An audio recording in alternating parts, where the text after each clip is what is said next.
लगा, जहां पर अखिलेश यादव से वो खफा खफा दिखाई पड़ी और उनसे कटती हुई नजर आई। ऐसा लगा कि अब शायद साथ में नहीं आ पाएंगे। लेकिन देखिए, राजनीति जो चीज है वो अपने आप में ये बताती है कि मौका परस्ती यहाँ पर सबसे ज्यादा जरूरी मानी जाती है। कि जब भी पल्लवी पटेल को भी शायद लग रहा है कि अगर वो कांग्रेस पार्टी और जो सपा का गठबंधन है उनके साथ में अगर जुड़ जाती है तो कहीं ना कहीं उनको यहाँ पर फायदा होता हुआ दिखाई पड़ेगा। क्योंकि पल्लवी पटेल मजबूत चेहरा मानी जाती है पूर्वांचल का, लेकिन उनके अलावा उनकी पार्टी में कौन सा मजबूत चेहरा है ये दिखाई नहीं पड़ता। तो कम से कम उनको शायद इस बात का एहसास भी। जो पल्लवी पटेल 2024 में समाजवादी पार्टी के मुखिया अखिलेश यादव से नाराज हो गई थी, क्या वही पल्लवी पटेल अब सपा संग गठबंधन करने का फैसला ले सकती हैं? क्या पल्लवी पटेल अब उत्तर प्रदेश विधानसभा चुनाव के मद्देनजर ये एक बड़ा फैसला लेने के लिए मजबूर हो सकती हैं? पल्लवी पटेल ने कई रास्ते अपनाए, कई दलों को तलाशा, लेकिन आखिरकार सपा के समर्थन में ही पल्लवी पटेल के लगातार कदम देखे जा रहे हैं। हमने कई ऐसे मौके पर पल्लवी पटेल को सपा का समर्थन करते हुए देखा। हाल फिलहाल में एक ऐसी घटना घटती है जिसके बाद पूरे उत्तर प्रदेश में समाजवादी पार्टी के तमाम कार्यकर्ता सड़कों पर आ जाते हैं। मांग की जाती है कि जहां अखिलेश यादव की बेटी अदिति यादव के खिलाफ एक पोस्ट आपत्तिजनक जारी किया गया था, इसके विरोध में योगी पुलिस कोई बड़ा कदम उठाए, जांच हो, जांच में जिसने भी ऐसा किया है वो पकड़ा जाए। अब इस बीच में ये भी कहा गया कि किसी भी बेटी के सम्मान के साथ खिलवाड़ नहीं होगा। इस बीच में जहां तमाम चेहरे आए, शिवपाल यादव की बात करें, यहाँ अपर्णा यादव की चर्चा करें, भारतीय जनता पार्टी के नेताओं की चर्चा करें, हर किसी ने ये कहा कि अगर बेटी की बात आती है, महिला की बात आती है तो सुरक्षा सर्वोपरि हो जाती है। अब इस बीच में पल्लवी पटेल ने भी एक बड़ा बयान दिया है। अखिलेश यादव की बेटी के समर्थन में पल्लवी पटेल ने खुलकर कहा है कि महिलाओं का सम्मान सबसे ऊपर है।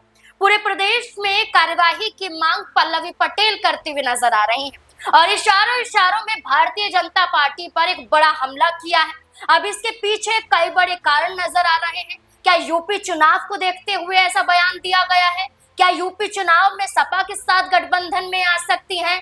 क्या सपा अध्यक्ष अखिलेश यादव से माफी मांग सकती हैं? तमाम तरह के सवाल हैं और इन्हीं सवालों का जवाब खंगालने की कोशिश करेंगे। हमारे साथ हमारे वरिष्ठ सहयोगी अमन सर जुड़ चुके हैं, मौजूद हैं हमारे साथ, जानने की कोशिश करेंगे। सर, हम लगातार अदिति यादव के मुद्दे पर चर्चा कर रहे हैं और ये भी बता रहे हैं कि किसने क्या कहा है, क्या कदम उठाया जा रहा है और अब तक हमने क्या कुछ देखा है इस जांच के तहत। लेकिन अब पल्लवी पटेल जो सपा से दूरियां बनाए हुए थी, जो कह रही थी अकेले अपने दम पर लड़ाई लड़ेंगी, अब पल्लवी पटेल का अदिति यादव के समर्थन में बयान जारी करना क्या बताता है? देखिए, बिल्कुल जाहिर बात है, उत्तर प्रदेश में चुनाव का माहौल बनता हुआ दिखाई पड़ता है और ऐसे में अब यहाँ से बहुत सारे समीकरण नाज़मीन बनेंगे, टूटेंगे, नए जो है मौके तलाशने की लोग कोशिश करेंगे। इसी में पल्लवी पटेल अब ऐसे बात को लेकर सामने आ रही हैं। तो जाहिर बात है, समूचे उत्तर प्रदेश और समूचे देश के लिए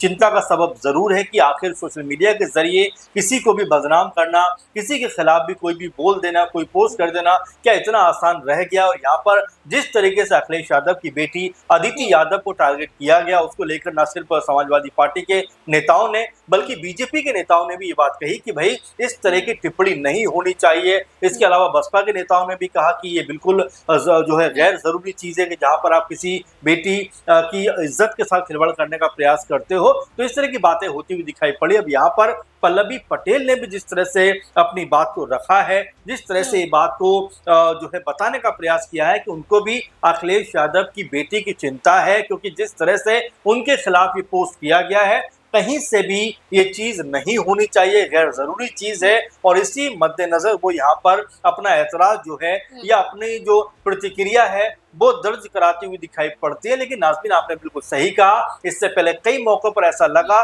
जहां पर अखिलेश यादव से वो खफा दिखाई पड़ी और उनसे कटती हुई नजर आई। ऐसा लगा कि अब शायद साथ में नहीं आ पाएंगे। लेकिन देखिए, राजनीति जो चीज है वो अपने आप में ये बताती है कि मौका परस्ती यहाँ पर सबसे ज्यादा जरूरी मानी जाती है कि जब भी आपको ऐसा लगता है कि इसकी जरूरत है, आप उसके पक्ष में अपने बयान, अपने स्टेटमेंट देने लगते हो। इसीलिए पल्लवी पटेल भी, उनको लगता है कि 7-8 महीने के बाद चुनाव उत्तर प्रदेश में होगा, तो अभी से अपनी भूमिका को मजबूत किया जाए। और देखिए, गठबंधन में आप लड़ेंगे तभी कहीं जाकर मजबूत हो पाएंगे। और यही पल्लवी पटेल हैं जिन्होंने केशव प्रसाद मौर्य को चुनाव में हराया था। तो हो सकता है कि उन तमाम चीजों को देखते हुए पल्लवी पटेल एक बार फिर सपा के साथ आना चाह रही हो। यानी जब गठबंधन को लेकर तमाम तरह की जो समीकरण बनेंगे, तो यहाँ पर हो सकता है कि पल्लवी पटेल अखिलेश यादव के साथ में गठबंधन के लिए अपना हाथ आगे बढ़ाते हुए दिखाई पड़े। और क्योंकि ये बयान ऐसे समय पे आया जब वाकई में अखिलेश यादव की बेटी के लिए जिस तरह की भाषा का प्रयोग किया गया, तो उसके खिलाफ तमाम लोग खड़े होते हुए दिखाई पड़ते हैं। और पल्लवी पटेल ने भी जिस तरह की बात कही है, उसको देखकर ऐसा लगता है कि जरूर इस तरह की प्रतिक्रिया आनी चाहिए थी। लेकिन कहीं ना कहीं इस बयान से ऐसा लगता है कि चुनावी माहौल भी हो सकता है इसके बाद अखिलेश यादव और पल्लवी पटेल के बीच में बनता हुआ दिखाई पड़ जाए। अच्छा सर, पल्लवी पटेल का ना सिर्फ अदिति यादव को लेकर बयान आया, उनका एक बयान चुनाव को लेकर भी सामने आया। जब उनसे ये पूछा गया कि क्या ये चुनाव विधानसभा का आप गठबंधन में लड़ना चाहती हैं, तो उनका ये कहना है कि वो अपनी पार्टी की एक असामान्य कार्यकर्ता हैं और जो फैसला होगा वो पार्टी द्वारा लिया जाएगा।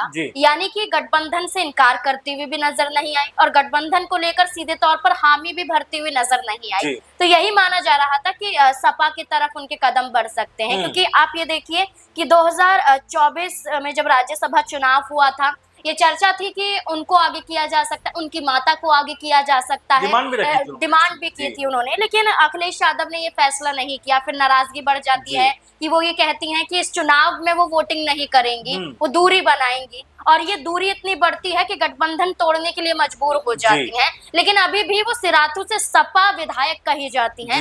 क्या लगता है कि बीते कुछ दिनों पहले उन्होंने अवधेश प्रसाद का समर्थन किया था, रामजी लाल सुमन का समर्थन किया था, अब ये बयान जारी करना कि यही बताता है कि नरमी दिखाई दे रही है। देखिए नाज़मीन, राजनीति की एक और जो परिभाषा है वो ये भी है कि कभी भी परमानेंट दुश्मनी या दोस्ती नहीं होती। आपने सही कहा कि राज्यसभा के वक्त जब ऐसा लग रहा था कि सपा के साथ में उनकी बहुत ज्यादा नाराजगी हो गई है, खफा हो गई, क्योंकि अपनी मां का नाम उन्होंने आगे किया था, तो इन तमाम चीजों को देखते हुए लगा कि शायद अब वो सपा के साथ नहीं आएंगी। लेकिन देखिए, समय के बाद माहौल बदलता है और जो मौका निकलकर सामने आता है उसके अनुसार तमाम जो फैसले हैं वो किए जाते हैं। उनको लग रहा है कि यहाँ पर अगर अखिलेश यादव के साथ चला जाए तो उनके हिस्से भी कुछ सीटें आएंगी, क्योंकि जो आपने जिस बात को रखा कि सिराथू से जो वो जो विधायक रही, जिस तरह से उन्होंने केशव प्रसाद मौर्य को हराया, तो यहाँ पर जाहिर बात है कि सपा का साथ उनको मिलेगा तो कहीं ना कहीं अपनी ताकत को मजबूत करती हुई दिखाई पड़ेंगी। और इसी मद्देनजर हो सकता है उनका ये जो कमेंट है, बयान है,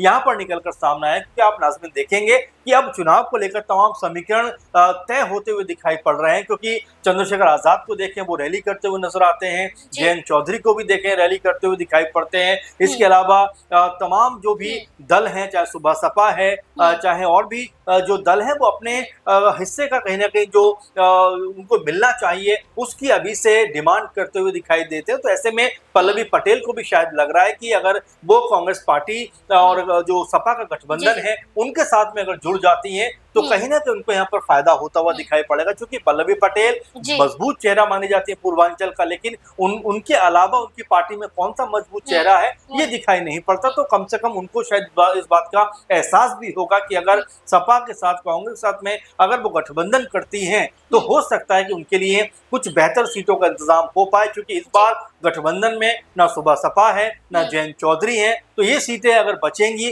तो हो सकता है कि पल्लवी पटेल के हिस्से में जाती हुई दिखाई पड़ जाए। बिल्कुल, यहाँ पल्लवी पटेल ने जिस तरह से अदिति यादव का समर्थन किया, तो